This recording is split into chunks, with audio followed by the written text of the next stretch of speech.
to come on stage and share their views on the holy life of Swami Vivekananda.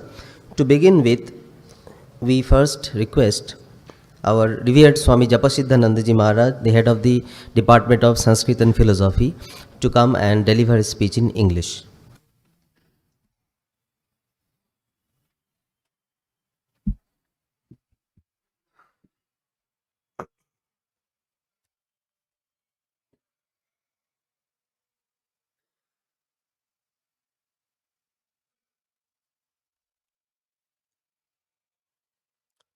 Om Namo Bhagavate Ramakrishnaya.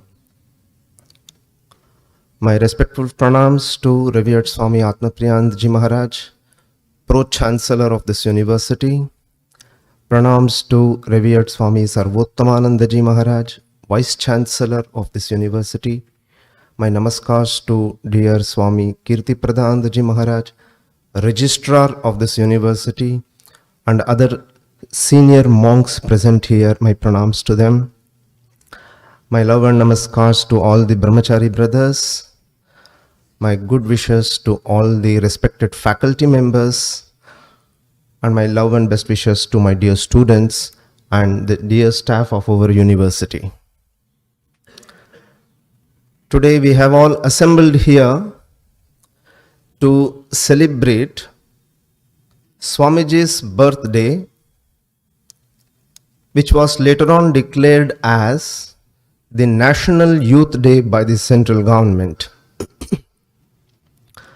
Today it also happens to be the 75th year of, not today, this year happens to be the 75th year of Indian independence, the Platinum Jubilee.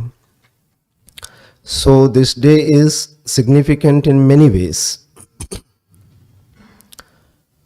Seeing the importance of Swamiji's message to the youth, the government rightly declared it as the National Youth Day.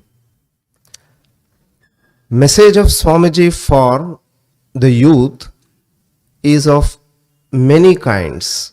Swamiji covered several topics, rather all the things that are necessary to the development of youth.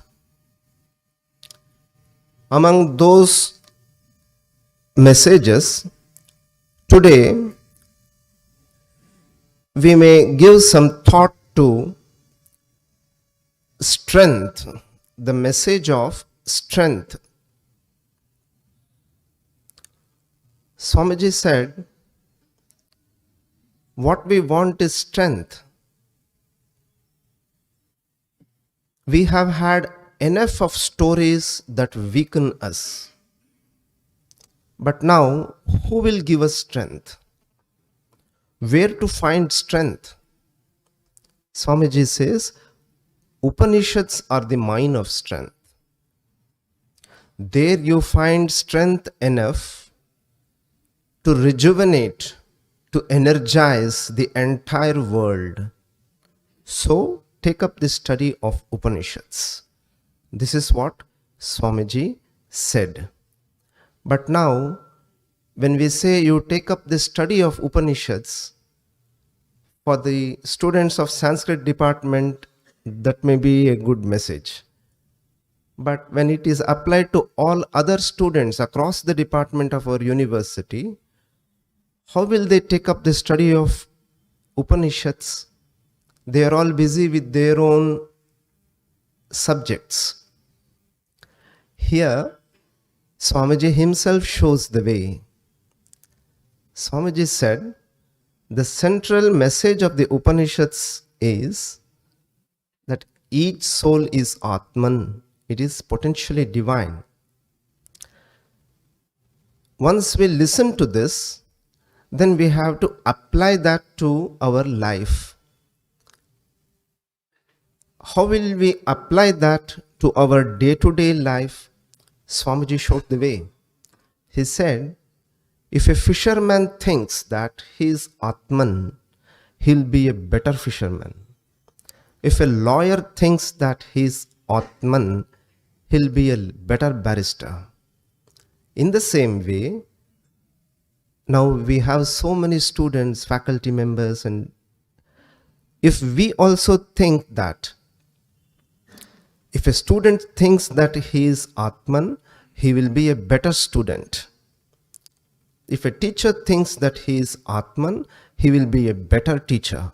And it applies to all walks of life. So this is the way to apply the Vedanta to practical life. When we make a collection of Swamiji's sayings on strength, they are too diverse. Swamiji suggested strength on 4 realms, in 4 stages. First, the physical strength. Second, the mental strength or intellectual strength. Third, moral strength. And fourth, the spiritual strength. First, the physical strength. Swamiji said in one place, in Colombo to Almora lectures, in one place we find, we speak of many things parrot-like. It has become a habit with us to speak and not perform. All of us Indians more or less know generally about what our scriptures speak. It is in the blood, it is in the culture. At home, the students might have heard from their elders, and in the school, they have learned from the teachers. And here in Ramakrishna Mission institutions, they have heard many times from sadhus about our culture, spiritual heritage. But we keep on speaking of this parrot-like, Swamiji says. That means we just utter those words, but do not bother how to bring it in our own lives. So Swamiji said, this has become a habit with us, to talk and not perform. So what is the reason for this? Swamiji says, this type of weak physical brain is useless. So first we have to strengthen the body. He comes down to that. Once the body is strong, it will feel zealous, enthusiastic to take up harder tasks. This we can experience in our life. When students are tired and exhausted, they would not take up a difficult problem to work out, be it in computer science or mathematics, or even in Sanskrit, a difficult derivation of a shabda they would never go for, because they are tired. They will go and just lie down on their bed. That shows that unless the body is strong, body, Swamiji means not just the hands, feet, etc. The brain should be strong. The nervous system should be made strong. How to make it strong? That needs a systemic culture. It's a different topic. So we have to pay attention and try to improve our physical health first and be strong. Second, intellectual strength. The way Swamiji represents what he expects of the youth is very inspiring. He says, you may learn by heart the entire library, but you may remain the most uneducated person in the world. How? Swamiji says, you take up only 5 ideas, think on them, assimilate them, and bring it in your own life, and you are better informed and more learned than a person who knows the entire library by heart. And again, the intellect should be so sharp, so strong, it can pierce through all the mysteries of the universe. And in that strain, Swamiji continues to say that It will not even dare to go down to the bottom of the oceans and come face to face with death if necessary. And that sort of the strong intellect is necessary to assimilate and digest whatever he is read. Next comes the moral strength. What do we mean by moral strength? How to acquire the moral strength? Swamiji says, whatever others speaks of it, of you or of any task that you have taken, never lower the ideal of purity, truth, and the love of God. Whatever others may talk, the truth, we should be through and through, we should be truthful and pure, and also the love of God. He mentions this. We should remember that Naren was the first person to oppose the idea of personal God. He went and teased Sri Ramakrishna left and right. And that boy, at a later stage of life, when he realizes the problems, practical difficulties of the youth, he says that never lower your ideal of love of God. This is very important because in our among our students, say if someone sits and prays in the morning or before he comes to the classroom or even during the study, others may tease him. Hey, what happened to you? Till yesterday you were fine and today you have started doing something. So this fellow becomes scared and he will give up the good habit because somebody said something. So this should not happen. That is what we understand by moral power. Whatever others say, we have to stick to the morality, the moral of truthfulness, purity, and the love of God. And here we have the glorious example of Swamiji himself. When Swamiji was in India as a itinerant monk, Parivrajaka sannyasi, he had been to the South India and he was preparing to leave for the West. That was the time. In Chennai, one very famous institute, even now the institute is very famous and doing good work in its own way, whatever that is, Swamiji approached them and he wanted a passage to the West. It was not so easy and he was a penniless monk. He did not have any money with him. So he approached them. But that great institution, the men who were at the head of the institution, they said, "Oh, that's not a matter at all. We will arrange for your travel to the West and we will bear all the expenses. That's nothing. But there you have to go and speak of our principles and our ideals." That was the thing they kept before him, the condition. Swamiji said, "That's not possible. I would like to carry the message of entire India and not of a single sect. I will speak in the name of India, in the name of the rishis, in the name of the Vedas and Vedanta." That institution refused to offer any support. And Swamiji said, goodbye. He came away.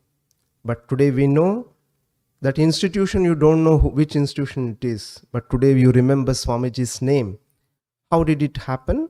Because of the moral power. The conviction he had in the powers of goodness, that made him great. Next comes the spiritual power. This I will not take here. It is a huge topic for discussion. Swamiji's writings and lectures are vast, studying which we'll get a proper idea of what spiritual energy should be. There is no place for any occultism or any mystic and unwanted things. The spiritual power should be brought to bear on one's daily life, and it should yield some fruit which is beneficial to people at large. Such a spiritual power only Swamiji insisted upon. And in how to develop that, Swamiji has given methodical instructions in his wonderful book on Raja Yoga. Raja Yoga is the science of unfoldment of the spirit.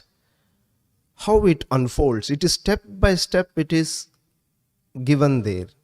When you say 2 plus 2 is 4, in the same way, with that precision, today's spiritual practice should add up to tomorrow's spiritual practice to give an accumulated effect. That is Swamiji's way. What others, many times we may not be conscious of this, but it should happen in this way. Then only it is the spiritual development. This we can take up at a different time.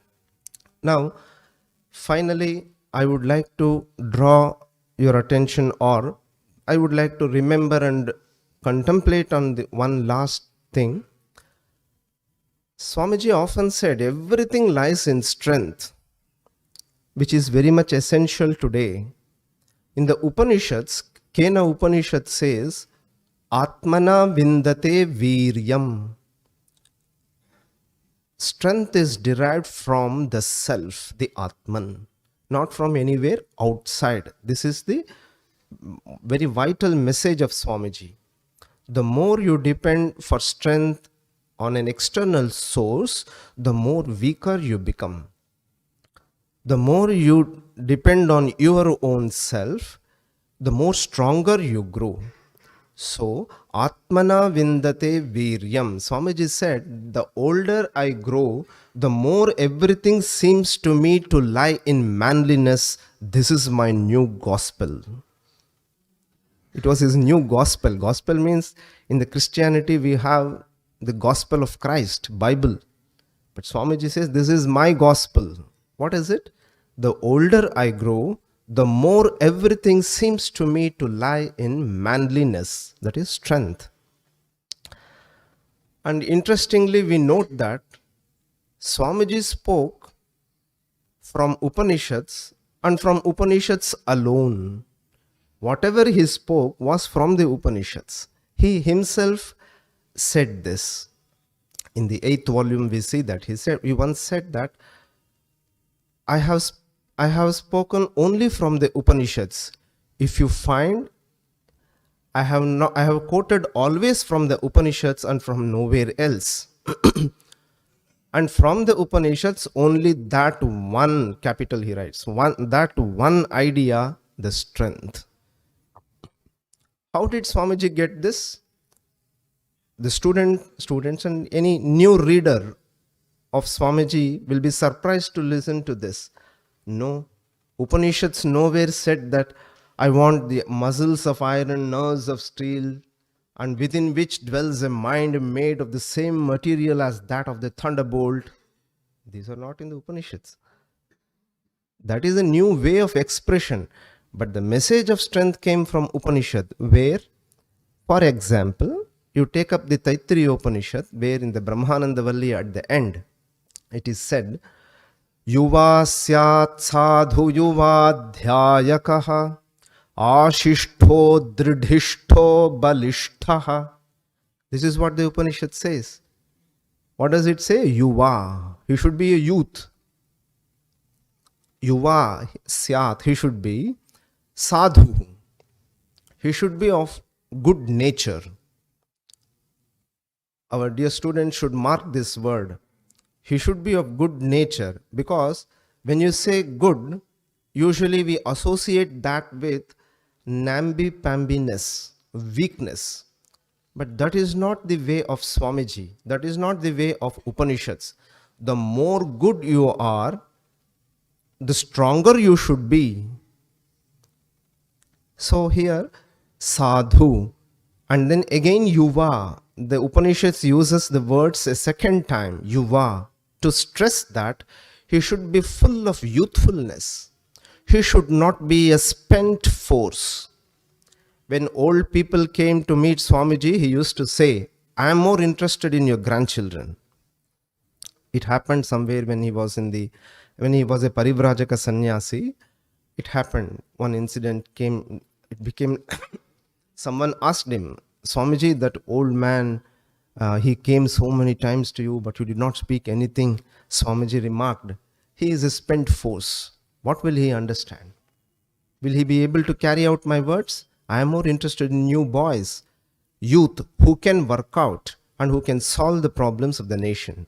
Anyhow, yuva syat sadhu yuva adhyayakaha. Adhyayakaha means very studious. He should be very learned, an erudite scholar. This combination of next, the very next in the Upanishad, it says ashishto dridhishto balishtaha. After telling that he should be a studious, he should be a good man and full of youth, Upanishad says he should be ashishtaha. Ashishtaha means most expeditious. He should be daring. Dridhishtaha means very strongly built. And balishtaha means most energetic. How wonderful this is. We think that Swamiji gave it is his own idea. I want this muscle power as well as the intellectual power as well as the spiritual power. No, he got this idea from the Upanishads. And all the people who have left some indelible impression on the minds of the readers or listeners have always taken these ideas from the Upanishads. I quote an example from Kalidasa. Kalidasa in his Raghuvamsha, while he depicts the perfect personality of Dilipa, one of the forefathers of Sri Ramachandra, he says, Shastreshu akunthita buddhihi maurvi dhanushi chatata. In understanding the scriptures, in the subjects, his buddhi was akunthita, means unimpeded. When he focuses his mind on a topic, he goes down to that and understands everything of it. Shastreshu akunthita buddhihi maurvi dhanushi chatata. Maurvi means the string of the bow. In those days, the valor means he had weapons in hand. Now, this bow should always be stringed. That means he is ready to shoot an arrow. That is what it means. How was Dilipa? He was ready to grasp any shastra on the one hand, and he was ready to fight the foes on the other hand always. This is exactly what Swamiji said. And Swamiji got it from the Upanishads. We pray that Swamiji, who still inspires and works in a subtle way, he himself said, I shall inspire men until the entire world knows that it is one with God. We pray to that Swamiji that may he enter into us and make us his fit instruments. And where do we get this idea? We get this idea again from the Upanishads. Taittiriya Upanishad says, Tantva bhaga pravisha, sama bhaga pravishani swaha. In the same way, following the footsteps of the rishis, we pray that Swamiji enter into us and make us his fit disciples and fit instruments. Jai Ram Krishna.